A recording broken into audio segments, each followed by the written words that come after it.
कस्तूरी तिलकं ललाटे पटले वक्षस्थले कौस्तुभम् नासाग्रे वरमौक्तिकं करतले वेणुकरे कङ्कणम् शर्वाङ्गे हरिचन्दनं सुललितं कण्ठे च मुक्तावली गोपस्त्री परिवेष्टितो विजयते गोपालचूडामणिम् त्वं वैष्णवी शक्तिरनन्तवीर्या विश्वस्य बीजं परिमासि माया सम्मोहितं देवी समस्तमेतद् किं वै प्रसन्ना भुवि मुक्तिहेतु। श्रीमद् भागवत महापुराण के प्रथम खंड के पंचम स्कंद के अतः तृतीयोध्याय राजा नाभि का चरित्र का वर्णन मैं हिंदी में करने जा रहा हूं क के रूप में। इससे पूर्व में महाराज प्रियव्रत और उनके पुत्र और उनके विवाह, उनकी पत्नियों की पत्नी का वर्णन किया, उनकी पुत्री का वर्णन किया। आग्नेत्र की चरित्र के बाद अब मैं राजा नाभि का चरित्र का वर्णन करने जा रहा हूं, कर रहा हूं। ये पंचम स्कंद की लगभग अध्याय छंदों से भरा है और स्वरबद्ध इसे किया नहीं जा सकता, फिर भी उच्चारण करने का प्रयास करूंगा ही। त्रुटियां हो सकती है, क्षमा करेंगे। मेरे कुछ ऐसे भी मित्र हैं, ऐसे गुरुजन हैं जिन्होंने मुझे जिस प्रकार उत्साहित किया, जिनके निर्देशानुसार मैं कार्य किया, आज बड़ा भाग्य है मेरा कि मां की अनन्य कृपा और भगवान नारायण की मुझे इस योग्य पढ़ने योग्य बना तो दिया, लेकिन अब इसके अर्थों के बारे में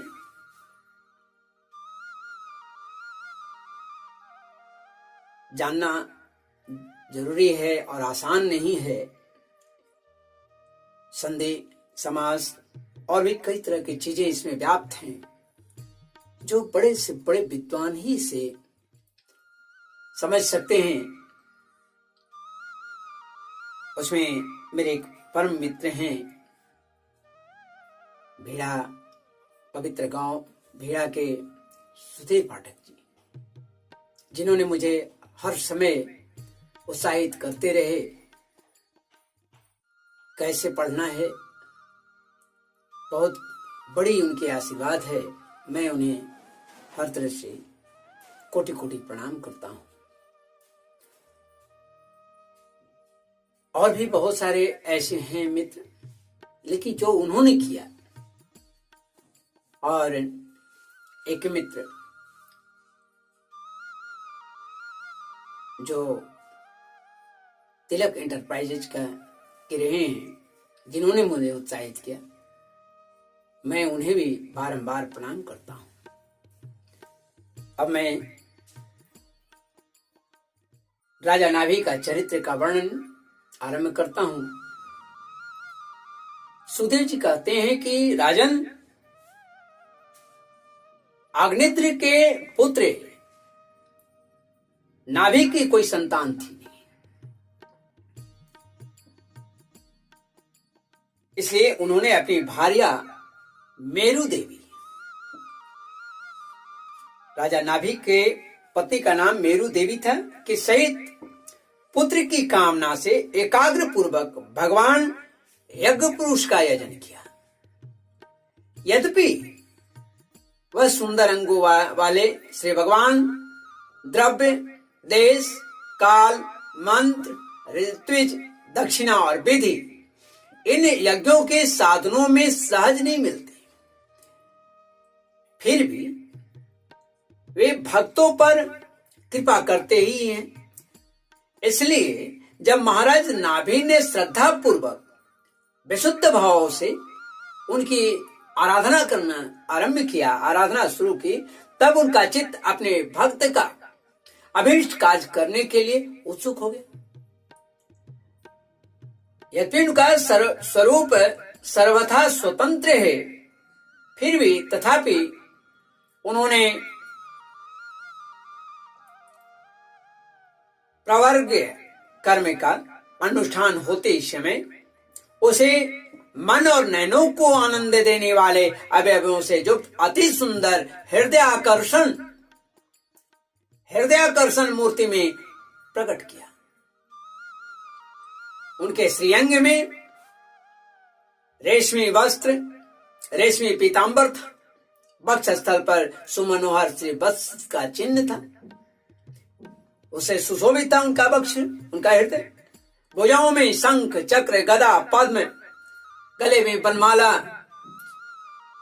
और कौस्तुभ मणि की शोभा थी। संपूर्ण शरीर अंग प्रत्यंग की कांति, संपूर्ण अंग जो था, संपूर्ण शरीर जो है अंग प्रत्यंग की कांति को बढ़ाने वाले किरण जाल मंडित मणिमय मुकुट, कुंडल, कंकण, करधनी, हार, बाजूबंद और नुपुर आदि आभूषणों से विभूषित था। ऐसे परम तेजस्वी चतुर्भुज मूर्ति प्रभु पुरुष विशेष को प्रकट हुआ देख ऋत्विज, सदस्य और यजमान आदि सभी लोग ऐसे आह्लादित हुए जैसे निर्धन पुरुष अपार धन राशि को प्राप्त करके, अपार धन को प्राप्त करके फूला नहीं समाता है। फिर सभी ने सिर झुकाकर अत्यंत आदर पूर्वक प्रभु की अर्घ्य द्वारा पूजा की और ऋतुजों ने उनकी स्तुति आरंभ किया। छंद में है अर्हसे मूर्हत मार्हणमस्माकमनुपधानां नमो नमः इति वत्सदोपशिक्षितं कुर्वति पुमान् प्रकृति गुण व्यतिकरमतिरनीशः ईश्वरस्य परस्य प्रकृति पुरुष योरर्वाक्त नाभिर्नाम रूपा कृतिभिः रूप निरूपणम्। सकल तो ऋतुजनों कहा कि हे पूज्यतम, हम आपके अनुगत भक्त हैं, आप हमारे पुनः पुनः पूजनीय हैं, किंतु हम आपकी पूजा करना क्या जाने। हम तो बार बार आपको केवल नमस्कार करते हैं, इतना ही हमें महापुरुषों ने सिखाया है। आप प्रकृति और पुरुष से भी परे हैं।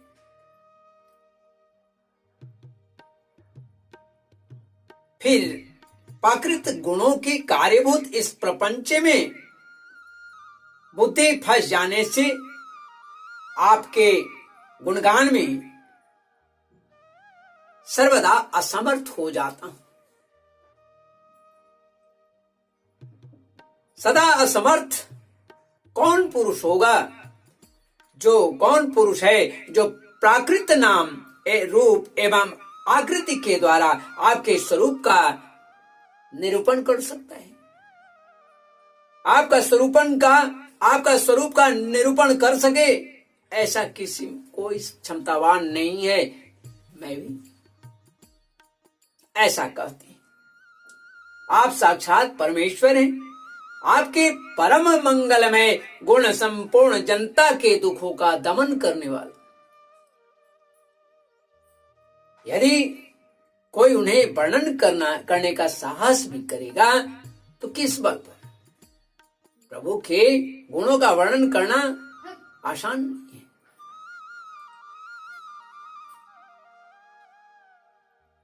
वर्णन करने का साहस भी करेगा तो केवल उसके एक देश का ही वर्णन कर सकेगा।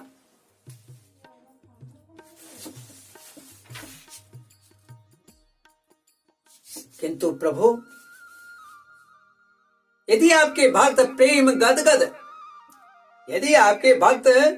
प्रेम गदगद वाणी से स्तुति करते हुए सामान्य जल व शुद्ध पल्लव, तुलसी और दूब के अंकुर आदि सामग्री से ही आपकी पूजा करते हैं तो भी आप सब प्रकार से संतुष्ट हो जाते हैं।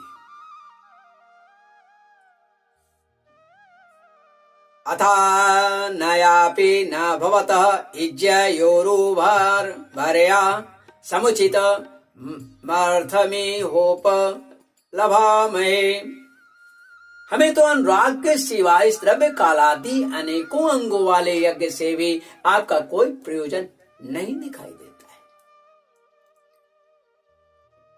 क्योंकि आपके स्वतः ही क्षण क्षण में जो संपूर्ण पुरुषार्थों का फलस्वरूप परमानंद स्वभावतः ही निरंतर प्रादुर्भाव होता रहता है, आप साक्षात उसके ही स्वरूप ही हैं।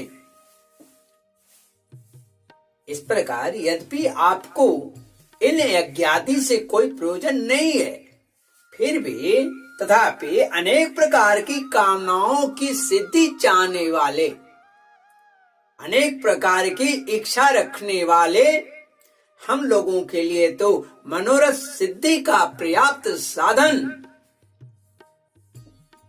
यही होना चाहिए। आप ब्रह्मादि परम पुरुषों की अपेक्षा भी परम श्रेष्ठ हैं, परम आदरणीय हैं। हम तो यह भी नहीं जानते कि हमारा परम कल्याण किसमें है, और न हमसे आपकी यथोचित जो होना चाहिए यथोचित पूजा भी नहीं बनी है। आपकी यथोचित पूजा ही नहीं बनी है। तथापि जिस प्रकार तत्वज्ञ पुरुष बिना बुलाए भी केवल करुणावश अज्ञानी पुरुषों के पास चले आते हैं, उसी प्रकार आप भी हमें मोक्ष संज्ञक अपना परम पद और हमारी अभीष्ट वस्तु प्रदान करने के लिए अन्य साधारण यज्ञ दर्शकों के समान आप यहाँ प्रकट हुए। बोलिए श्री लक्ष्मी नारायण भगवान की जय। हे पूज्यतम, हमें सबसे बड़ा वर तो यही आपने दे दिया।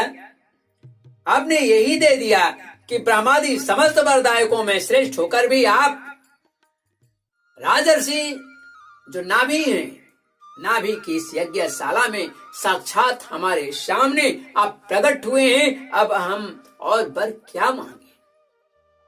सचमुच सही बात है कि जो स्वयं ही साक्षात श्री हरि जगत पिता सम्मुख हो तो वर की क्या आवश्यकता है? प्रभु, आपके गुण कर्मों का गान परम मंगलमय है। जिन्होंने वैराग्य से प्रज्वलित हुई ज्ञान अग्नि के द्वारा अपने अंतःकरण करके राग द्वेषादि संपूर्ण मलों को जला डाला है, अतः वह जिनका स्वभाव आपके ही समान शांत है, आप में ही लगा हुआ है, वे आत्माराम मुनिगण भी निरंतर आपके गुणों का गुणगान करते रहते हैं, गुणों का गान करते रहते हैं। क्या करते हैं?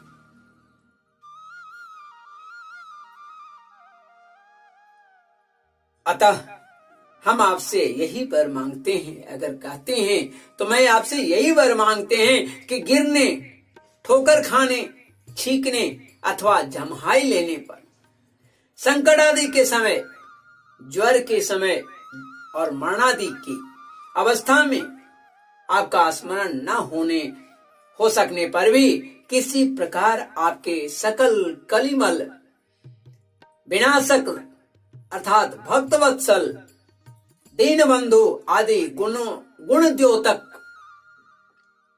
नामों का हम उच्चारण कर सके। जिस समय मैं छींकू, खांसू, ठोकर लगकर गिर जाऊं, अधिक मैं बीमार रहूं, कष्टों में रहूं, अंततो गत्वा जब मरणासन अवस्था में हूं, तो उसमें हे प्रभु आपके ये नाम मेरे जिह्वा से निकलता रहे, बस यही काफी है। गुणद्योतक नामों का उच्चारण होता रहे, कर सके, इसके सिवा कहने योग्य न होने पर भी एक प्रार्थना और है, क्योंकि आप साक्षात परमेश्वर हैं। स्वर्ग और अपवर्ग में ऐसी कोई वस्तु नहीं है जिसे आप न दे सके, जिसे आप न दे सके ऐसा संभव नहीं है। तथापि जैसे कंगला पुरुष किसी धन लुटाने वाले परम धनी के सम्मुख पहुंच गया हो, परम उदार पुरुष के पास पहुंच गया है, और अगर उस धनी के पास जाकर के कहे कि मुझे भूसा दे दो, जबकि वह धन लुटा रहे हैं, हीरे माणिक मोती आदि दे रहा है, चावल दाल आदि दे रहा है, अन्न दे रहा है, और उस जगह वह कंगला जाकर के उसे मनुष्य से भूसी मांगे, भूषा मांगे। उसी प्रकार हमारे यजमान ये राजर्षि नाभिक संतान को ही परम पुरुषार्थ मानकर आपके ही समान पुत्र पाने के लिए आपकी आराधना कर रहे हैं। यह कोई आश्चर्य की बात नहीं है। आपकी माया का पार पाना बहुत मुश्किल है भगवान, संभव नहीं है। कोई पार नहीं पा सकता और ना वह किसी के बस में आ सकती है। जिन लोगों ने महापुरुषों के चरणों का आश्रय नहीं लिया, उसमें ऐसा कौन है जो उसके बस में नहीं होता। जो महापुरुषों के आश्रय ले लेते हैं तब माया के वश में भी नहीं आते, लेकिन जो नहीं लेते हैं वो सदा ही माया के ही वश में होते हैं। उसकी बुद्धि पर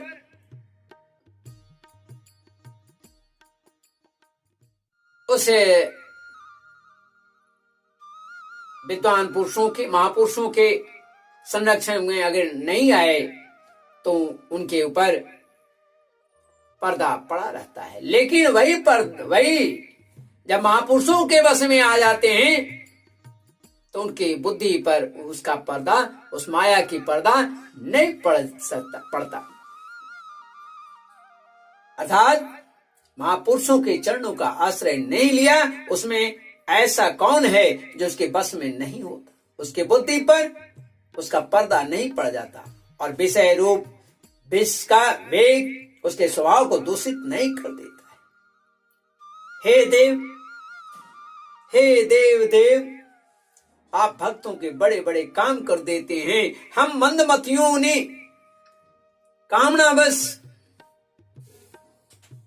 कामनावश जो है इस तुच्छ काज के लिए आपका आवाहन किया है।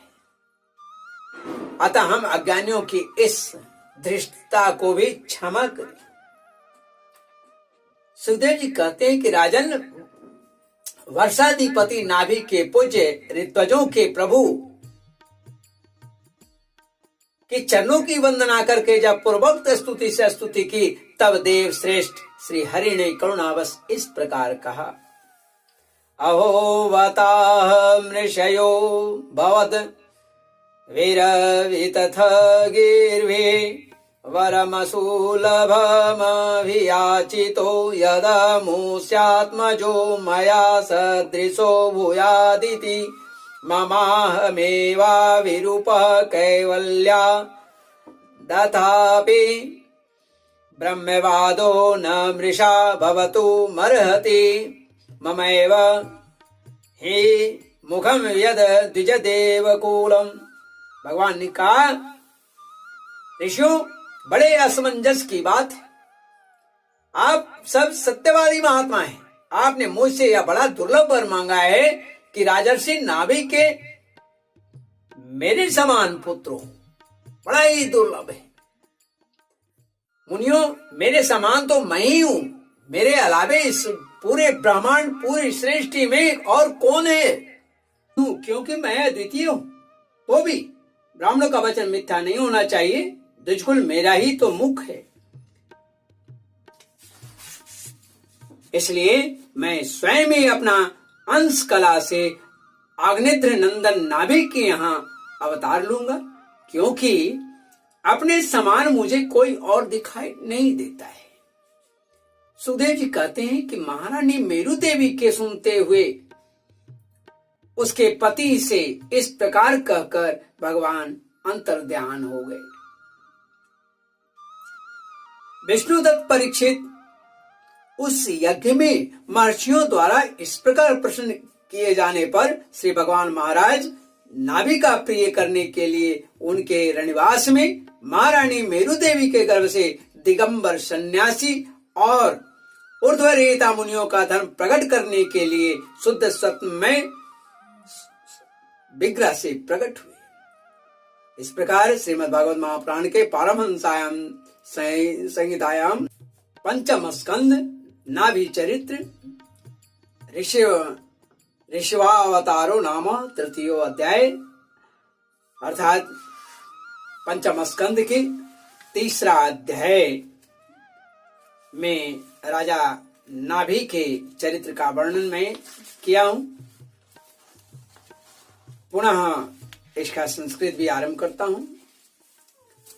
श्रीमन्नारायण नारायण नारायण माधव नारायण नारायण नारायण गोविंद नारायण नारायण नारायण हरि हरि नारायण नारायण नारायण श्रीमन्नारायण नारायण नारायण। बोले श्री राधा रमन बिहारी लाल कृष्ण चंद्र की जय। जगत गुरु भगवान महादेव की जय। जगत बंद्या माँ आद्य शक्ति की